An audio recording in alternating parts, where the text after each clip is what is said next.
SM. Krishna ಅವರ ನಿಧನ ಇಡೀ ರಾಜ್ಯವನ್ನ ಇವತ್ತು ಕಣ್ಣೀರಲ್ಲಿ ಇರುವಂತೆ ಮಾಡಿದೆ. ಸ್ವಗ್ರಾಮದಲ್ಲಿ ಇವತ್ತು ಅಂತ್ಯಕ್ರಿಯೆ ನಡೆಸೋದಕ್ಕೆ ನಿರ್ಧಾರವನ್ನ ಮಾಡಲಾಗಿದೆ. ಬೆಳಗ್ಗೆ 8 ಗಂಟೆಗೆ ಎಸ್.ಎಂ. ಕೃಷ್ಣ ಅವರ ಪಾರ್ಥಿವ ಶರೀರವನ್ನ ಶಿಫ್ಟ್ ಮಾಡಲಾಗುತ್ತೆ.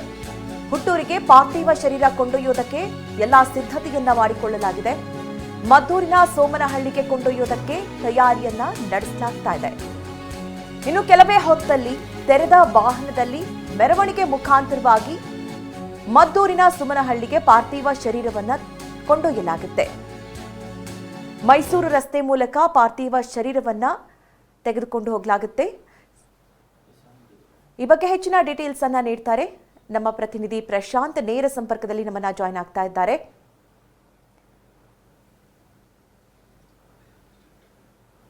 ಎಸ್ ಪ್ರಶಾಂತ್, ಈ ಬಗ್ಗೆ ಡೀಟೇಲ್ಸ್ ಅನ್ನ ಕೊಡ್ತಾ ಹೋಗ್ತಾರೆ.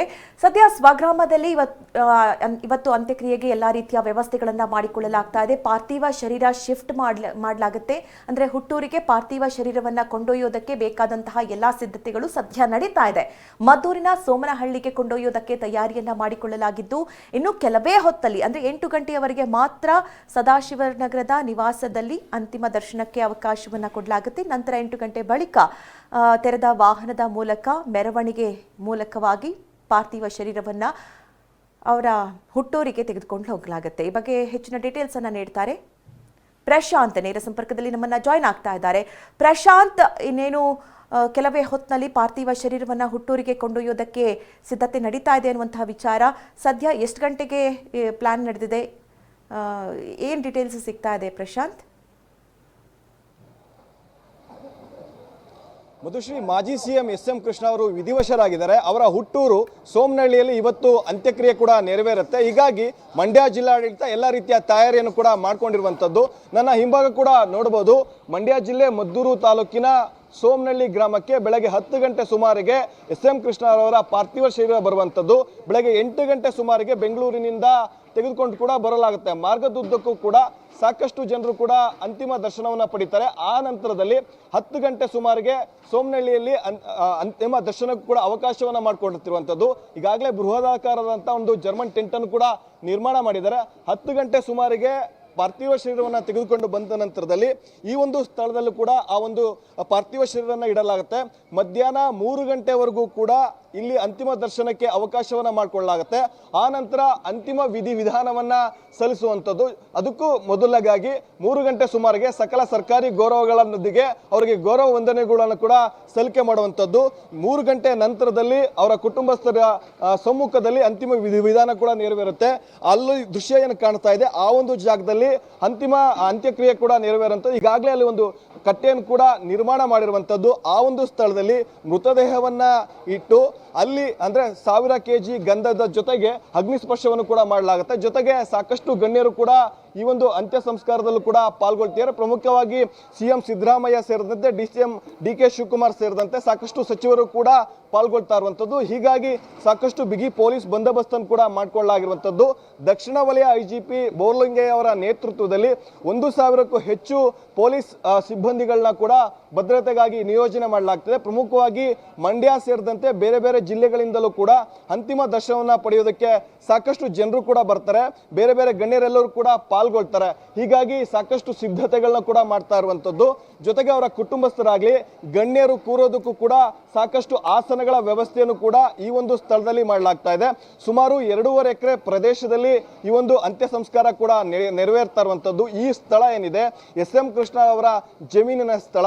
ಆ ಒಂದು ಸ್ಥಳದಲ್ಲೇ ಕೂಡ ಅಂತಿಮ ದರ್ಶನದ ಜೊತೆಗೆ ಅಂತ್ಯಕ್ರಿಯೆ ಕೂಡ ನೆರವೇರುವಂಥದ್ದು. ಹೀಗಾಗಿ ಮಂಡ್ಯ ಜಿಲ್ಲಾಡಳಿತ ಎಲ್ಲ ರೀತಿಯ ತಯಾರಿಯನ್ನು ಕೂಡ ಮಾಡ್ಕೊಳ್ತಾ ಇರುವಂಥದ್ದು. 10 ಗಂಟೆ ನಂತರದಲ್ಲಿ ಅಂತಿಮ ದರ್ಶನಕ್ಕೆ ಎಲ್ಲ ರೀತಿಯ ವ್ಯವಸ್ಥೆಗಳು ಕೂಡ ನಡೆಯುವಂಥದ್ದು. ಮಧುಶ್ರೀ, ಪ್ರಶಾಂತ್, ಸದ್ಯಕ್ಕೆ ಅಲ್ಲಿ ಯಾರು ಮುಂದಾಳತ್ವವನ್ನು ವಹಿಸಿಕೊಂಡಿದ್ದಾರೆ? ಜೊತೆಗೆ ಮಂಡ್ಯ ಜನ ಅಂತಂದ್ರೆ ಕೃಷ್ಣರೊಂದಿಗೆ ಮಂಡ್ಯ ಜಿಲ್ಲೆಯಿಂದ ಪ್ರಪ್ರಥಮ ಸಿಎಂ ಆಗಿದ್ದಂಥವರು ಎಸ್.ಎಂ. ಕೃಷ್ಣರವರು ಅವರನ್ನ ಅಂತಿಮ ಯಾತ್ರೆಯಲ್ಲಿ ಪಾಲ್ಗೊಳ್ಳೋದಕ್ಕೆ ಲಕ್ಷಾಂತರ ಜನದಲ್ಲಿ ಸಂಖ್ಯೆಯಲ್ಲಿ ಬರುವಂತಹ ಸಾಧ್ಯತೆಗಳು ಕೂಡ ದಟ್ಟವಾಗಿರೋದ್ರಿಂದ ಸೊ ಯಾವ ರೀತಿ ಆ ವ್ಯವಸ್ಥೆ, ಯಾಕೆಂದ್ರೆ ಜನರನ್ನ ಕಂಟ್ರೋಲ್ ಮಾಡೋದು ಕೂಡ ಕಷ್ಟ ಸಾಧ್ಯ ಆಗಿರುತ್ತೆ. ಆ ನಿಟ್ಟಿನಲ್ಲಿ ಏನು ವ್ಯವಸ್ಥೆಗಳಾಗಿದೆ?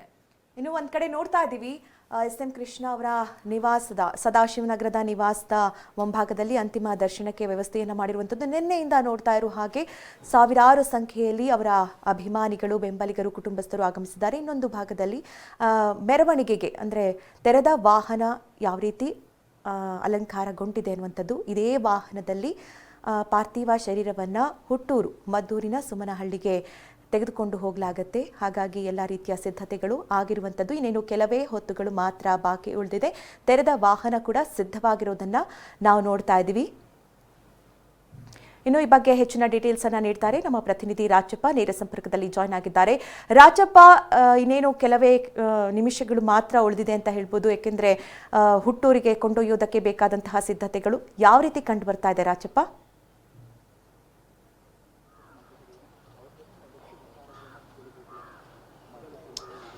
ಮಧು, ಮಾಜಿ ಸಿಎಂ ಎಸ್ ಎಂ ಕೃಷ್ಣ ಅವರ ಅಂತಿಮ ಯಾತ್ರೆಗೆ ಏನೇನು ಕೆಲವೇ ಕ್ಷಣಗಳು ಕೂಡ ಬಾಕಿ ಇರುವಂಥದ್ದು. ಬೆಂಗಳೂರಿನ ಸದಾಶಿವನಗರದಿಂದ ಅವರ ಪಾರ್ಥಿವ ಶರೀರ ಮದ್ದೂರಿನ ಸೋಮನಹಳ್ಳಿಗೆ ತೆರಳುವಂಥದ್ದು. ಅವರ ಒಂದು ಪಾರ್ಥಿವ ಶರೀರವನ್ನು ತೆಗೆದುಕೊಂಡು ಹೋಗುವಂತಹ ವಾಹನ ಸದ್ಯಕ್ಕೆ ಸಂಪೂರ್ಣವಾಗಿ ಶೃಂಗಾರಗೊಂಡಿರುವಂಥದ್ದು. ಅದನ್ನ ಬಿಳಿ ಹಾಗೆಯೇ ಹಸಿರು ಬಣ್ಣದ ಹೂವೇನಿದೆ ಅದರಿಂದ ಒಂದಿಷ್ಟು ಅಲಂಕಾರವನ್ನು ಕೂಡ ಗೊಳಿಸಲಾಗಿದೆ. ಪ್ರಮುಖವಾಗಿ ಈ ಒಂದು ವಾಹನ ಅಲಂಕಾರಕ್ಕೆ ಸೇವಂತಿಗೆ ಜೊತೆಗೆ ತುಳಸಿ ಹಾಗೇನೆ ಗುಲಾಬಿ ಅಂದ್ರೆ ಬಿಳಿ ಬಣ್ಣದ ಒಂದು ಗುಲಾಬಿ ಹೂವು ಜೊತೆಗೆ ಮಿಕ್ಸ್ ಲೀವ್ಸ್ ಏನಂತ ಕರಿತೀವಿ ಅದರ ಜೊತೆಗೆ ಜಿಪ್ಸಿ ಅನ್ನುವಂತಹ ಹೂವಿನಿಂದ ಅಲಂಕಾರವನ್ನ ಮಾಡಿಕೊಳ್ಳಲಾಗುವಂಥದ್ದು. ರಸ್ತೆಯುದ್ದಕ್ಕೂ ಕೂಡ ಕೆಂಗೇರಿ, ಬಿಡದಿ, ರಾಮನಗರ, ಚನ್ನಪಟ್ಟಣ ಈ ಒಂದು ಪ್ರಮುಖವಾದಂತಹ ಜಂಕ್ಷನ್ಗಳಲ್ಲಿ ಈ ಒಂದು ವಾಹನವನ್ನ ನಿಲ್ಲಿಸಿ ಅಲ್ಲಿರುವಂತಹ ಸಾರ್ವಜನಿಕರ ಒಂದು ದರ್ಶನಕ್ಕೆ ವ್ಯವಸ್ಥೆನ ಮಾಡಿಕೊಳ್ಳಲಾಗಿರುವಂಥದ್ದು. ಆ ಒಂದು ಹಿನ್ನೆಲೆಯಲ್ಲಿ ಎರಡೂ ಬದಿಗಳಲ್ಲೂ ಕೂಡ ಅಂದ್ರೆ ರಸ್ತೆ ಎರಡೂ ಬದಿಗಳಲ್ಲೂ ಕೂಡ ಅವರ ಅಭಿಮಾನಿಗಳು ಇರುವಂತಹ ಕಾರಣದಿಂದಾಗಿ ಅವರು ಅಂತಿಮ ದರ್ಶನವನ್ನು ಪಡೆಯುವಂತಹ ನಿಟ್ಟಿನಲ್ಲಿ ಸಂಪೂರ್ಣವಾಗಿ ಗಾಜಿನಿಂದ ಕೂಡಿರುವಂತಹ ಒಂದು ಚಿರಶಾಂತಿ ವಾಹನ ಇದು. ಹಾಗೆಯೇ ಅವರ ಒಂದು ಕುಟುಂಬಸ್ಥರು ಕೂರೋದಕ್ಕೆ ಒಂದಿಷ್ಟು ಸೋಫಾವನ್ನ ಕೂಡ ಅಳವಡಿಸಿಕೊಳ್ಳಲಾಗಿರುವಂಥದ್ದು. ಈ ಜಾಗದಲ್ಲಿ ಅವರ ಒಂದು ಪಾರ್ಥಿವ ಶರೀರವನ್ನ ಇಡಲಾಗುತ್ತೆ. ಹಾಗಾಗಿ ಮುಂಭಾಗದಲ್ಲಿ ಒಂದು ಸೋಫಾವನ್ನ ಕೂಡ ಹಾಕೊಂಡಿರುವಂಥದ್ದು. ಅಲ್ಲಿ ಅವರ ಒಂದು ಕುಟುಂಬಸ್ಥರು ಕೂರೋದಕ್ಕೆ ವ್ಯವಸ್ಥೆಯನ್ನ ಕೂಡ ಮಾಡಿಕೊಳ್ಳಲಾಗಿರುವಂಥದ್ದು. ಈಗಾಗಲೇ ವಾಹನ ಸಂಪೂರ್ಣವಾಗಿ ಸಿದ್ಧವಾಗಿರುವಂಥದ್ದು. ಮನೆಯಲ್ಲಿ ಅಂದ್ರೆ ಸದಾಶಿವನಗರ ಒಂದು ಸ್ವಗೃಹ ಏನಿದೆ ಅಲ್ಲಿ ಒಂದಿಷ್ಟು ಪೂಜಾ ಕೈಂಕರ್ಯಗಳು ನೆರವೇರಿದ ನಂತರದಲ್ಲಿ ಈ ಒಂದು ವಾಹನ ಮನೆ ಹತ್ರ ಹೋಗುತ್ತೆ. ಮನೆ ಹತ್ರ ಹೋದ ನಂತರದಲ್ಲಿ ಅವರ ಒಂದು ಪಾರ್ಥಿವ ಮನೆಯಲ್ಲಿರುವಂತಹ ಪಾರ್ಥಿವ ಶರೀರವನ್ನ ಈ ವಾಹನಕ್ಕೆ ಶಿಫ್ಟ್ ಮಾಡಿಕೊಳ್ಳಲಾಗುತ್ತೆ. ಇಲ್ಲಿ ಶಿಫ್ಟ್ ಮಾಡಿಕೊಂಡ ನಂತರದಲ್ಲಿ ಒಂದು ಅಂತಿಮ ಯಾತ್ರೆ ಕೂಡ ಸಾಗುವಂಥದ್ದು. ಅಂದ್ರೆ ಸಂಪೂರ್ಣವಾಗಿ ಬಿಳಿ ಹಾಗೆ ಹಸಿರು ಬಣ್ಣದಿಂದ ಒಂದು ಶಾಂತಿಯ ಸಂಕೇತ ಅನ್ನುವಂತಹ ನಿಟ್ಟಿನಲ್ಲಿ ಇದನ್ನ ಅಲಂಕಾರವನ್ನ ಕೂಡ ಗೊಳಿಸಿಕೊಳ್ಳಲಾಗಿರುವಂಥದ್ದು. ಹಾಗಾಗಿ ಅವರ ಒಂದು ಕುಟುಂಬಸ್ಥರ ಒಂದು ಸೂಚನೆಯ ಮೇರೆಗೆ ಈ ರೀತಿಯಾಗಿ ಬಿಳಿ ಹಾಗೆಯೇ ಹಸಿರು ಬಣ್ಣದ ಹೂವನ್ನ ಕೂಡ ಇಲ್ಲಿ ವಾಹನ ಅಲಂಕಾರಕ್ಕೆ ಬಳಸಿಕೊಳ್ಳಲಾಗಿದೆ ಅನ್ನುವಂತಹ ಮಾತನ್ನ ಕೂಡ ಈ ವಾಹನ ಅಲಂಕಾರ ಜವಾಬ್ದಾರಿಯನ್ನು ವಹಿಸಿಕೊಂಡಿರುವಂತವ್ರು ಕೂಡ ಹೇಳ್ತಾ ಇರುವಂತದ್ದು. ಹಾಗಾಗಿ ಇನ್ನೇನು ಕೆಲವೇ ಹೊತ್ತಲ್ಲಿ ಮಾಜಿ ಸಿಎಂ ಎಸ್ ಎಂ ಕೃಷ್ಣ ಅವರ ಒಂದು ಅಂತಿಮ ಯಾತ್ರೆ ಕೂಡ ಈ ವಾಹನದಲ್ಲಿ ಶುರುವಾಗುತ್ತೆ. ಮಧು. ಓಕೆ ರಾಜಪ್ಪ, ಧನ್ಯವಾದ. ಕೃಷ್ಣರ ಪಾರ್ಥಿವ ಶರೀರದ ಅಂತಿಮ ಯಾತ್ರೆಗೆ ಕ್ಷಣಗಣನೆ ಆರಂಭ ಆಗಿದೆ. ಬೇಕಾದಂತಹ ಎಲ್ಲಾ ಸಿದ್ಧತೆಗಳು ಈಗಾಗಲೇ ನಡೆದಿರುವಂತದ್ದು. ಸದಾಶಿವನಗರದಿಂದ ಸೋಮನಹಳ್ಳಿಗೆ ಅಂತಿಮ ಯಾತ್ರೆಯನ್ನ ನೆರವೇರುತ್ತೆ. ಮೈಸೂರು ರಸ್ತೆ ಮೂಲಕ ಅಂತಿಮ ಯಾತ್ರೆ ಸಾಗುತ್ತೆ. ಮಾರ್ಗ ಮಧ್ಯದಲ್ಲಿ 4 ಕಡೆಗಳಲ್ಲಿ ಅಂತಿಮ ದರ್ಶನಕ್ಕೆ ವ್ಯವಸ್ಥೆಯನ್ನ ಕಲ್ಪಿಸಿಕೊಡಲಾಗಿದೆ. ಮೊದಲಿಗೆ ಕೆಂಗೇರಿ ಬಳಿ ಅಂತಿಮ ದರ್ಶನವನ್ನ ಮಾಡೋದಕ್ಕೆ ಬೇಕಾದಂತಹ ವ್ಯವಸ್ಥೆ. ಬೆಳಗ್ಗೆ 8:30ಕ್ಕೆ ಬಿಡದಿಯ ಬಿಜಿಎಸ್ ಸರ್ಕಲ್ನಲ್ಲಿ ವ್ಯವಸ್ಥೆಯನ್ನ ಮಾಡಲಾಗಿದೆ. ಹಾಗೆ ಬೆಳಗ್ಗೆ 9 ಗಂಟೆಗೆ ರಾಮನಗರದ ಐಜೂರು ಬಳಿ ಅಂತಿಮ ದರ್ಶನಕ್ಕೆ ವ್ಯವಸ್ಥೆಯನ್ನ ಮಾಡಲಾಗಿದೆ. ಇನ್ನು ಬೆಳಗ್ಗೆ 9:30ಕ್ಕೆ ಚನ್ನಪಟ್ಟಣದ ಗಾಂಧಿ ಭವನ ಸರ್ಕಲ್ನಲ್ಲಿ ವ್ಯವಸ್ಥೆ ಇದೆ. ಕೆಂಗೇರಿಲಿ ಒಂದು ಸ್ಟಾಪು, ಅದಾದಮೇಲೆ ಬಿಡದಿಲಿ, ರಾಮನಗರ, ಚನ್ನಪಟ್ಟಣ ಒಂದು 5 ನಿಮಿಷ ದರ್ಶನ ಮಾಡಲಿಕ್ಕೆ ಒಂದು ಅವಕಾಶವನ್ನು ಕೊಟ್ಟು ಒಂದು 10 ಗಂಟೆ ಅಷ್ಟೊತ್ತಿಗೆ ಮದ್ದೂರು ತಲುಪ್ತಾರೆ. ಬೇರೆ ಮದ್ದೂರಿನಲ್ಲಿ ಎಲ್ಲೂ ಕೂಡ ಕೆಲವರೆಲ್ಲ ಭಾಳ ಒತ್ತಾಯ ಮಾಡ್ತಾ ಇದ್ದಾರೆ, ದಯವಿಟ್ಟು ಕ್ಷಮಿಸಬೇಕು. ಮದ್ದೂರಿನಲ್ಲಿ ನಾವು ಸೋಮನಹಳ್ಳಿಲಿ ಇದು ಅಂದರೆ ಮದ್ದೂರಿನಲ್ಲಿ ಪ್ರೊಸೆಷನ್ ಮತ್ತೊಂದು ಮಾಡೋಕ್ಕಾಗಲ್ಲ. ಸೋಮನಹಳ್ಳಿಲೇ ಫೈನಲ್ಲು. ಯಾರೇ ಆಗಲಿ ಬಂದು ದರ್ಶನ ಮಾಡೋಂಥವ್ರು ಎಲ್ಲಿಂದ ಆಗಲಿ ಬಂದು ಸೋಮನಹಳ್ಳಿಲೇ ಬಂದು ದರ್ಶನ ಮಾಡಬೇಕು. ಅವರ ಸ್ವಂತ ಜಾಗದಲ್ಲೇ ಸೋಮನಹಳ್ಳಿಲೇ ವ್ಯವಸ್ಥೆಯನ್ನು ಮಾಡಲಾಗಿದೆ. ದಯವಿಟ್ಟು, ಯಾಕೆಂದರೆ ಕೆಲವರೆಲ್ಲ ನಮಗೆ ಸ್ಟೇಡಿಯಂ ತೆಗೆದುಕೊಂಡು ಬನ್ನಿ, ಮಂಡ್ಯ ಸ್ಟೇಡಿಯಂ ತೆಗೆದುಕೊಂಡು ಬನ್ನಿ ಅಂತ ಹೇಳಿ ಭಾಳ ಒತ್ತಾಯ ಮಾಡ್ತಾಯಿದ್ದಾರೆ. ಯಾವುದಕ್ಕೂ ಅವಕಾಶ ಇಲ್ಲ. ದಯವಿಟ್ಟು ತಾವು ಅನುಸರಿಸಬೇಕು. ಮತ್ತು ರಾಮನಗರದಲ್ಲಿ ಟೈಮಿಂಗ್ 11 ಗಂಟೆ ಅಂತ ಹೇಳಿದ್ದಾರೆ. 11 ಗಂಟೆ ಎಲ್ಲ ಇಲ್ಲ, ಬಹುಶಃ 9 ಗಂಟೆಗೆಲ್ಲ ರಾಮನಗರ ತಲುಪಂಥ ವ್ಯವಸ್ಥೆ ಆಗ್ತದೆ. ತಾವೆಲ್ಲ ಸಹಕಾರ ಮಾಡಬೇಕು.